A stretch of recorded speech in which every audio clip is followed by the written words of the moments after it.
Hello, my name is Diedra Clay. I'm a clinical psychologist and chair of the Counseling and Health Psychology Department at Bastyr University in Kenmore, Washington. I'm here to present my paper titled Power and Domination. Although our very language promotes the use of the pronoun he to designate all people, it psychologically signifies only one sex. With reference to Merleau-Ponty's The Visible and Invisible, I seek to address the exclusion of the feminine voice in language and its implications for feminist thought through a series of questions that open up the subject of language and its nature. Can language be corrupt? How can the corruption of language be recognized? And once recognized, how can we change the corruption of language? Our language contains the possibility for corruption in euphemism, racism, and sexism, but does not become those facets of itself when used in a euphemistic, racial, or sexist way. Corruption of language can be recognized by the halt or lack of discourse, hence achieving domination, by definition or power over the other, or by using the bad dialectic, according to Merleau-Ponty. If we desire true understanding and openness upon being, then it must be sought by establishing previously non-existent dialogue, by employing the hyperdialectic. In the case of sexist language, we must challenge this limiting use and state through discourse that this language is not acceptable. We must strive for a hyperdialectic. I quote, "The earth is our mother who gave us our bodies. After our earth walk, our bodies will return to the earth. Our spirits are from the wind, as is our breath. Our words are our breath, and therefore are sacred." Women are traditionally treated as the ignored, the invisible, while the standard of humanity is male. For example, our very language and its structure promotes the use of the pronoun he, supposed to designate all people, yet psychologically signifying only one sex. Feminist discourse seeks to expose the phenomenon of the exclusion of the feminine voice in our language in order to allow her to be in her own eyes, in her own way, to define herself rather than to be defined by the male, or only in relation to the male, and most importantly, to allow her the space to speak in her own voice, from wherever that voice may speak to or wherever it may lead. Merleau-Ponty provided a bridge in this seeking, this journey. With reference to the visible and invisible, I will seek to unpack and criticize the phenomenon of the exclusion of the feminine voice in language and the implications of this fact for feminist thought. To facilitate this process, I have designed a series of questions to open up the subject of language and its nature. Can language be corrupt? I do not believe that language itself can be corrupted. Users of language can be corrupt, just as a shovel used for corrupt actions does not become corrupted in itself, but is only a tool for corrupt actions. Therefore, our language contains the possibility for corruption in euphemism, racism, and sexism, but does not become those facets of itself when used in a euphemistic, racial, or sexist way. Language reflects sexism in society. Language itself is not sexist, just as it is not obscene, but it connotes sexist attitudes. That's Fromkin and Rodman. These attitudes are our dangerous quicksand, our corruption, but not our language itself. For example, in the case of sexist language, the question has been traditionally whether sexist language is primary and produces sexist thought, or whether sexist thought is primary and produces sexist language. The notion that the English language contains sex bias, particularly in usages such as he and man to refer to everyone, is central to this issue. The primary rationale for denying the impact of linguistic sex bias seems to be that sexist language is an epiphenomenon of sexist culture rather than the reverse. According to this argument, modifying any sex discrimination implicit in current language usage would have little or no effect on sexism at the sociocultural level. This perspective suggests that terms like man and he, when used in the generic sense, are inaccurate but not necessarily sexist. The use of the generic he is widely accepted to refer to males more often than to females, but the long-range consequences of this cannot be measured. McKay, in a study in 1980, reported that college students who read sentences containing the word he, used in the generic sense, were far more likely to assume that men, and not women, are being described, and added that possible alternative pronouns such as e, and te would slow reading speed but are better understood to be gender neutral. Alternately, the generic he is believed to create and reinforce existing stereotypes. This perspective argues that generic phrasings, i.e. he to describe everyone, are not only inaccurate but also sexist. They reinforce negative and discriminatory attitudes towards women. Few empirical studies have attempted to relate sexist language to sex bias. Bem and Bem present two studies in which sex bias wording of help wanted newspaper advertisements decreased both male and female interest in opposite sex jobs. These findings indicate that the generic he is actually not neutral in a psychological sense. The use of generic masculine nouns and pronouns may selectively prescribe female interest, and the use of female nouns and pronouns may selectively prescribe male interests in subjects both might otherwise seek out. Demands for non-sexist language are supportable based on a genuine relationship between sexist language and the maintenance of sex bias perceptions. The question of whether sexist language or sexist culture prefigure the other has not been empirically answered. However, Breyer and Langtree in '83, a study and others cited by them, provided irrefutable evidence that sexist language tends to contribute to the perception and perpetuation of gender bias. With reference to Bem and Bem's example above, I have emphasized the importance of proper definition in the successful communication of job availability.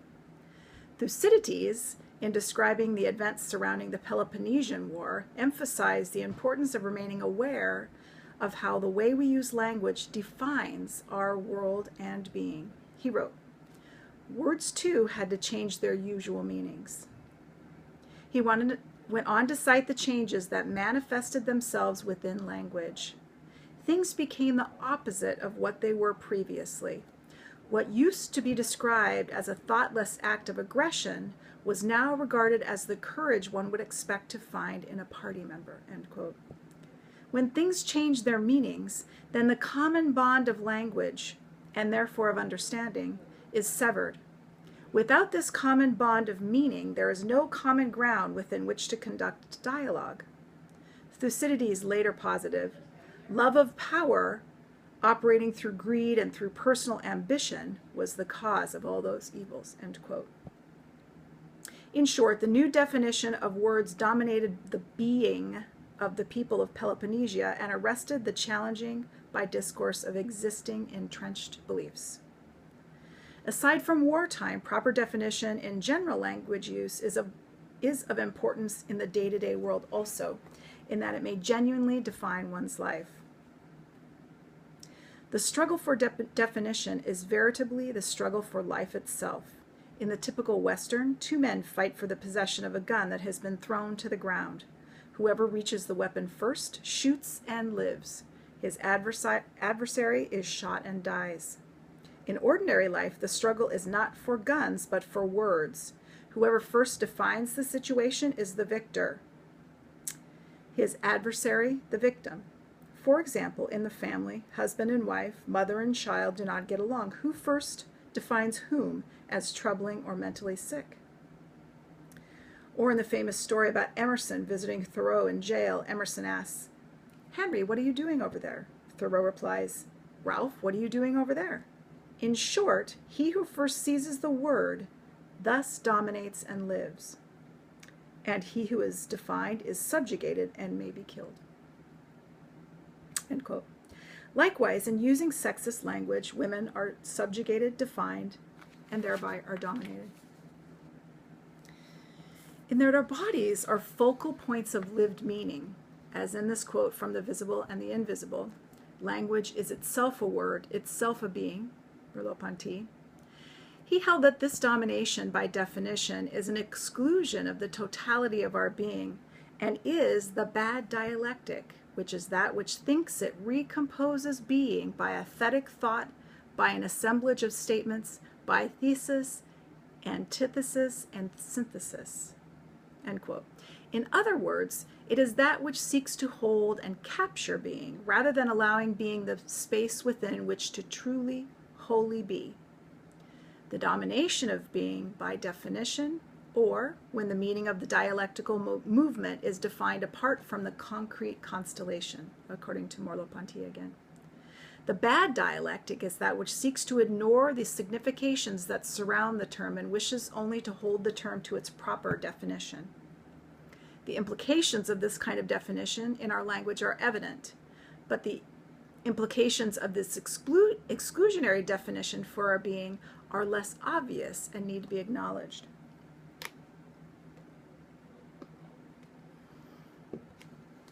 Jessica Benjamin, for example, wrote regarding Hegel, "In Hegel's notion of recognition, the self requires the opportunity to act and to have an effect on the other to affirm his existence. In order to exist for oneself, one has to exist for another. It would seem there is no way out of this dependency. If the other denies me recognition, my acts have no meaning. If he is so far above me that nothing I do can alter his attitude towards me, I can only submit. My desire and agency can find no outlet except in the form of obedience." We might call this the dialectic of control or power. If I completely control the other, then the other ceases to exist. And if the other completely controls me, then I cease to exist. A condition of our own independent existence is recognizing the other. True independence means sustaining the essential tension of these contradictory impulses, that is, both asserting the self and recognizing the other. Domination is the consequence of refusing this condition. End quote. The tension between asserting the self and recognizing the other is compatible with Merleau-Ponty's notion of the good or the hyperdialectic.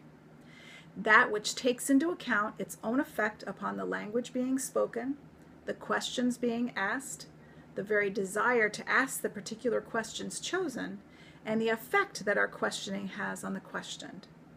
If we ignore the tension and employ the bad dialectic, in other words, employ domination, power, and control, then the implications for our being, as we are the defined, the dominated, are far-reaching. So how can this corruption of language be recognized? Well, perhaps the corruption of language can be recognized by the halt or lack of discourse, hence achieving domination by definition over the other, or by using the bad dialectic. When one dominates another, one does not take them seriously. Conversations between the dominator and the dominated, traditionally males and females respectively, are not meant to include the dominated in consideration. Any set of dialogues that are stated to include but actually exclude, as seen above in the case of sexist language usage that excludes women psychologically, are not dialogue. Once recognized, how can we change the corruption of language? Well, if the corruption of words and language as a whole can be recognized by the lack of discourse or by definition and therefore domination, using the bad dialectic as positive above, and if true understanding and an openness upon being are desired, then it must be sought by establishing previously non-existent dialogue by employing the hyperdialectic. In the case of sexist language usage, we must challenge this limiting usage and state through discourse that this language usage is not acceptable. We must strive for a hyperdialectic. Gadamer, for example, similarly to Merleau-Ponty, posited that language has its true being only in dialogue, only in coming to an understanding, end quote. Our true being in language is in dialogue, and for Merleau-Ponty and Gadamer, as we have seen, the hyperdialectic is essential to the full openness upon that being. If we truly wish to communicate our ideas to another, being open to dialogue and therefore to a challenging of our ideas is essential. Without being open to dialogue, Gadamer held there is no human bond. Quote, without such openness to one another, there is no genuine human bond. Belonging together always also means being able to listen to one another. End quote. Listening to one who is speaking is essential to understanding that person. If we have no openness to dialogue, we have no bond. We must listen while the other speaks to us. We are disempowered. We must be open, therefore, to a plurivocal experience of language and being, rather than limiting our language and being to a univocal experience, or the bad dialectic, and therefore domination by definition. If, as Gadamer said, all persons are moral in nature, then it follows that we, quote, have a responsibility for and towards words, which is a task which is intrinsically ethical, end quote. We as human beings have a moral responsibility for the things we say. Discourse that limits, constrains, dominates, or has no common ground, such as the examples outlined above, is not reciprocal, is not dialogue, not the hyperdialectic. And when we have this situation, understanding and wholly expressive being absolutely cannot be attained. It is our responsibility then, if we truly seek to achieve the openness upon being, of being that is our right as humans, to establish dialogue of a non-limiting nature and to question the existing dialogue. Our view of the world, in fact, is at stake, according to Havel. Quote, rather, what the world is not different than from the views in which it presents itself, end quote. It therefore affects even our very being in the world. Our views and world being are present within the language we use. If we wish for a world that is not expressed within our existing language, we must create the space for discourse, for the hyperdialectic, with which we will be able to express it, to open upon it. The growing body of literature from feminists is an example of this emerging dialogue challenging the previously existing domination by definition structure. I wish to close with the following words from Havel, urging us to strive to, quote, emulate Cassandra, to listen carefully to the words of the powerful, to be watchful of them, to forewarn their danger, and to proclaim their dire implications or the evil they might invoke, end quote. Thank you for your time.